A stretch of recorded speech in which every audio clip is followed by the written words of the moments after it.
हाल फिलहाल में एक फ़िल्म आई थी कुछ साल पहले, जिसमें एक संवाद था, वो संवाद हमको याद आया आपकी बात सुनते हुए। एक बड़ी हीरोइन, उनका एक स्टेटमेंट था कि पत्नी कितनी भी अच्छी हो, लोग प्रेयसी को ही याद रखते हैं। श्री कृष्ण हुँ, का वो रामलीला फिल्म थी, उसमें संवाद का जिक्र किया गया है। हुँ, और उसी संवाद में इस बात का जिक्र है कि कितनी भी पत्नी कमिटेड हो, लोग प्रेयसी को याद करते हैं। और फिर वो कहती है श्री राधे, कृष्णा ने हुँ, भी यही कहा था। हुँ, रुक्मणी और उनके संवाद का वो जिक्र करती हैं। जी, रुक्मणी जी को लेकर ये बात फिर आती वहां पर कि श्री राधे हर कोई करता है। हुँ, पत्नी उनकी रुक्मणी जी थी। हुँ। हम वृंदावन भी आते हैं तो हर आदमी श्री राधे श्री राधे। स्वयं रुक्मिणी जी भी श्री राधा करती थी। ये द्वारिका लीला में, अभी द्वारिका में कथा थी, वहाँ मैंने रुक्मिणी जी का ही संवाद बताया। हम्म। एक्चुअली क्या है कि हमारे यहाँ लोग बाहर-बाहर से लीला को देख कर के उसको उसका रूप नहीं समझ हम्म। पाते।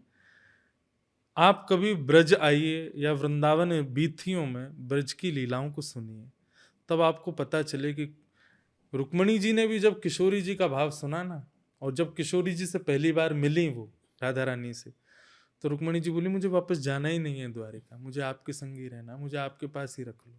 ऐसा रूप था श्री राधा रानी का। वो सामान्य कोई प्रेयसी नहीं है ठाकुर जी की, वो प्राण है ठाकुर जी का, वो प्राण स्वरूप है। उस प्रेम को हम आज के रूप में तो कहीं भी नहीं घटा सकते। वो बात अलग है कि वो उस पिक्चर में ऐसा कुछ कहा गया, पर किशोरी जी और ठाकुर जी के प्रेम को आज के किसी भी परिप्रेक्ष्य में आप नहीं ले सकते, वो ले ही आएगा ही नहीं। आज के भाव को आप प्यार कह दो, प्रेम तो कोई इतना स्वच्छंद, इतना पवित्र आज का प्रेम है भी नहीं।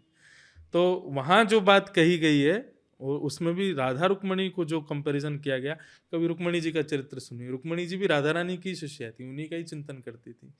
रुक्मणी जी को जब श्राप लगा दुर्वासा जी का कि 12 वर्ष का वियोग होगा तुमको, और तुमको जाना पड़ेगा, दूर रहना पड़ेगा ठाकुर जी से, तो 12 वर्ष तक रुक्मणी जी को संभाला ही श्री जी ने था, किशोरी जी ने था।